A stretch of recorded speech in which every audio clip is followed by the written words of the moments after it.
Hello, happy 2020.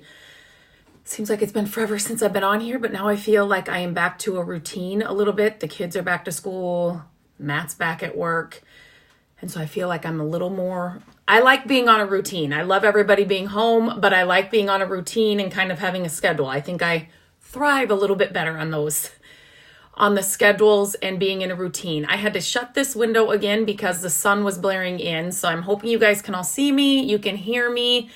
If you can see and hear me, just give me a comment below where you're coming in from. Are all your Christmas decorations put away? Just leave me a comment so I know that you can see me and I'm doing this right. Christmas decorations are put away for us. We usually do that right after like the 26th. We didn't do it until like the 27th or 28th this year, but I like to get them down early and then just kind of live with it being simple around here for a little bit. So it's not decorated or or anything yet, but I'm just liking the way where it is right now. So I have shared this post on my blog before.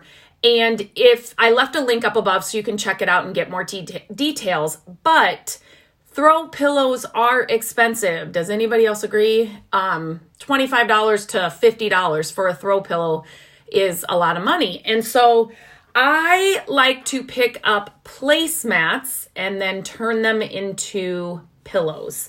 And recently I've done this project, kind of started it in the middle because, it kind of takes a while, and so I didn't want to bore you guys, but I could kind of give you the gist of the idea of how you do this.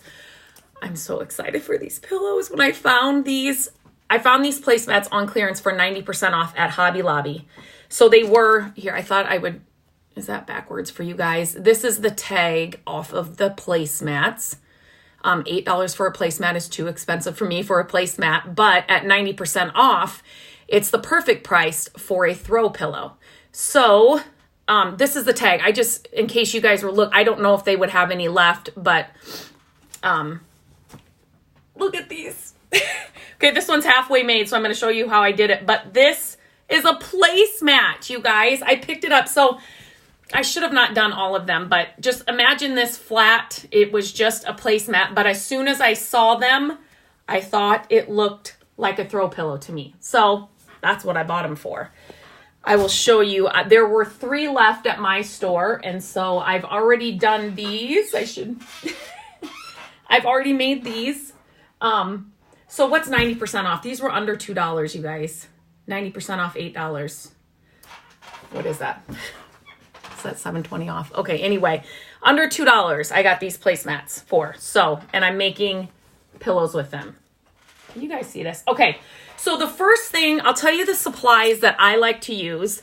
I like to use an X-Acto knife, and then you need some kind of stuffing. And thank goodness for pillow fights during Christmas break because this one busted. This one busted. It's just a cheap Walmart or Target pillow that I had inside one of Gabrielle's shams or whatever. So it broke. So I have all this stuffing. I'm not going to throw it out because I can use this, and it came in perfect timing for this. So you need stuffing of some kind, or maybe even just a pillow if you could, a different insert, put in the placemat. So all I do is, okay, you guys, I think there's a leg. I know there's a leg. So if you guys can see me or hear me, just let me know that you're here. Like I said, I do these videos, and then later on I come on and see that there were comments. I just can't see them when I'm doing it. So let me see. Okay. So the edge of your placemat, I should probably explain that first.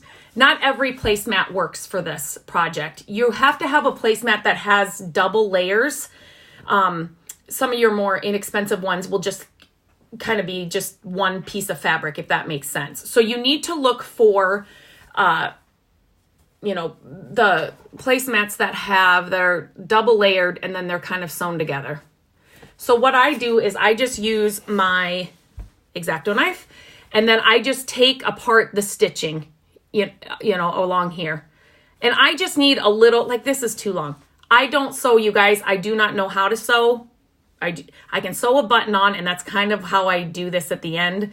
But you could use that what is it? That glue, I think would work fine. I've never used it for this and I don't have any on hand, so I'm just sewing it up at the end. But you don't need a huge opening for this, but you also don't want to tear it all the way down the side unless you can sew really good, and then that doesn't bother you. But me, I'm like, just keep it small so I don't have a lot to sew.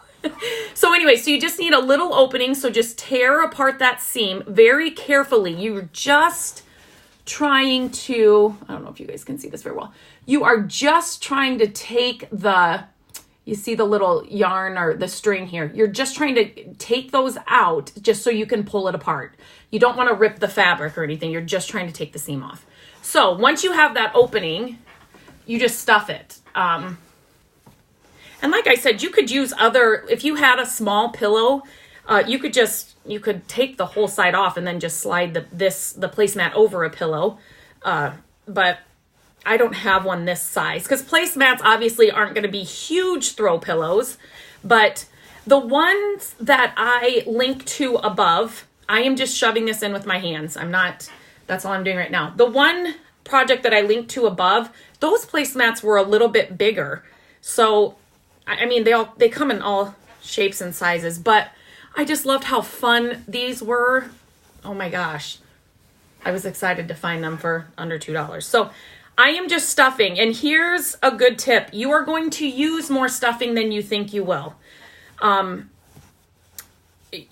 Because you want it to be full and look like a good pillow. So you will use more stuffing. So when I get, a good chunk of stuffing in here, and I work in sections. So the first thing I do is, you want to push the stuffing all the way down to this end. And then you can use whatever, but I always have these old wood yardsticks everywhere because I pick them up at yard sales and thrift stores. But this is what I'm using. And you literally just want to, can you guys see this?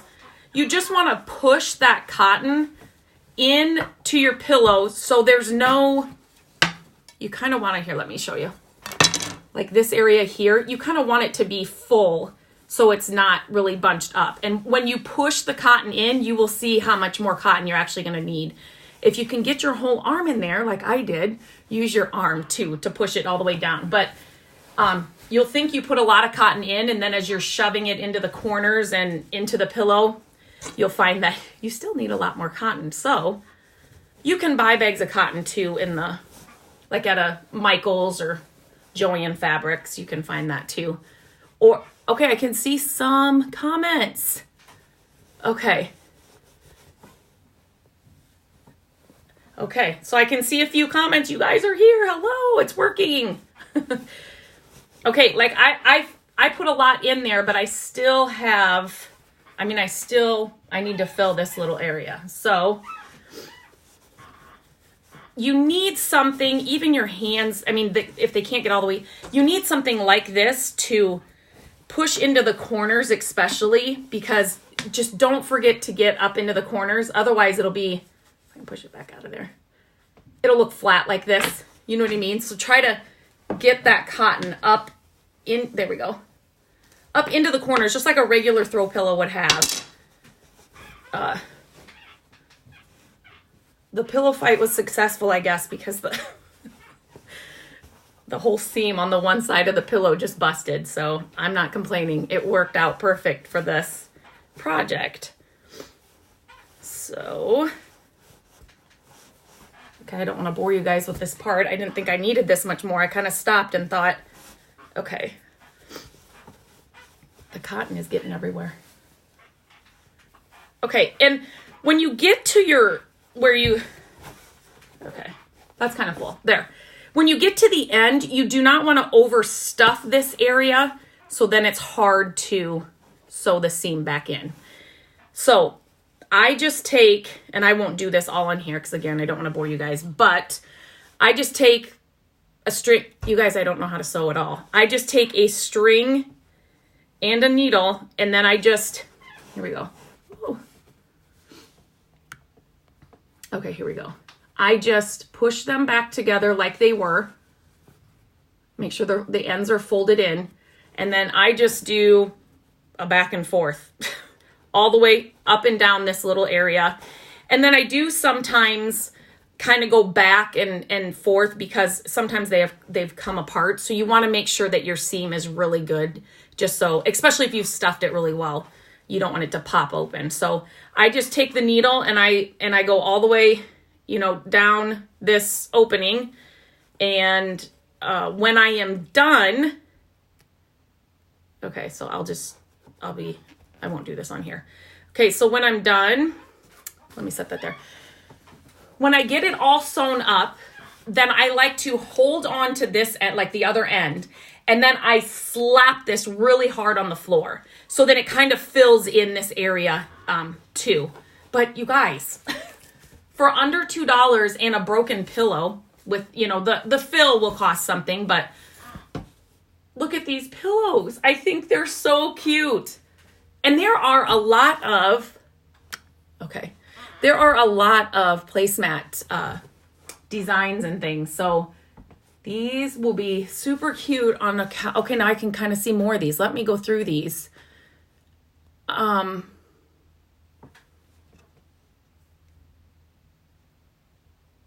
know, but they are placemats. These were placemats. Yeah, it says placemat right on the thing. There was a lot of, but I've been messing with all of these, so it was flat. So it would lay flat underneath a plate or whatever. But yeah, I couldn't believe it either. These are super pretty. Use travel size pillows from Walmart. That's a good idea. Yeah, so I guess they have travel size pillows from Walmart that you could just insert in here as well. That's a great idea. A seam ripper works good for the seam. I don't even know what that is. I don't know how to sew. So is it kind of like, I don't know what a seam ripper is. Kind of like this? I don't know. Yeah, so it's similar to that. So if you have a seam ripper, I guess you could do that too, because it rips the seam. Well, that makes sense. Yes, a dowel rod works great. I've even had the end of a broom. I mean, honestly, I've used the end of a broom because that's what I had near me. So whatever you can get that's long and kind of sturdy that can push that cotton into the corners. Use the placemat or large dish towel to cover a travel size pillow from Walmart. Okay, there's another travel size pillow from Walmart. Okay, and yes, my mom has used that, what's it called? The sewing glue. I have never used it. I should have that on hand because I do not know how to sew at all. But, yeah, you guys, it's such an easy, I've been doing this. The post that I linked above, I would say that's like years old. I've been doing this for a long time. This placemat I found at Hobby Lobby. There were 3 of them left in our section. It wasn't a Christmas section. It was just here's the tag again. It was just and that might be backwards for you guys. I'm sorry. It was just a clearance. They kind of had a clearance aisle and there were 3 of these here. Target has really good ones though. I picked up a lot at Target on clearance to do this too. It's just a way to, okay, so Jeannie, what you will do when I get off here, the video will be on my page. And so you can just start it all over from the beginning. It'll live on this Facebook page. So you can see it once I push end. Yes, it was on clearance. So I got these for 90% off. I think that, so 8 times 9 is 72. So $7.20. So they were like $1.80 for these placemats. And that's all because the post above, it was under $2 as well. So that's all I usually pay for these. It's just that I like to find ways to get the same look I want without having to buy throw pillows for $25, $50 or whatever. And this does it for under $2 and the cost of, your stuffing. But I'm not sure. You guys that said the Walmart travel pillow, how much are the Walmart travel pillows? I'll have to look into those. I don't know what the cost of those are, so I don't know if that would be if that would be cheaper to do it that way. It might, I don't know, would it be less work? You would have to probably, unless you could really scrunch it down and then get it into your opening. I was thinking less sewing for somebody like me. I'm always looking for the least amount of sewing if at all possible. But I just wanted to share this. I found these after Christmas, and they've been sitting in my office. I wanted to get them done. New throw pillows and new blanket throws are a great way to just update the look of a room without spending a ton of money. And if you're buying placemats and making them this way, it's even less expensive. So let me just make sure I've answered all of your questions. And if you have any other questions after you've seen this, just leave them here in the comments and I will get back to them. Does anybody know how much the Walmart pillows are before I get off? I'm really curious now. I guess I could look online, but I just want to know how much those are because I should invest in some because I'm always picking these up when I see them on clearance. Okay, maybe not. All right, I'm going to hop off here. I'm going to finish this pillow and then I feel like I said, I'm back into the routine and back into a schedule, which I thrive on. So, I know, Joan, I do too, but they might have different ones. These were the only ones that were there and there were only 3. So they might have, it only costs $3. That's not bad, you guys. So $3 for a travel pillow if you didn't want to stuff it. And if your kids didn't bust pillows, with the pillow fight, might be worth it. So, okay, I'm going to hop off. If you have any other questions, just leave them below and I will come back and answer them. But have a great rest of your Tuesday.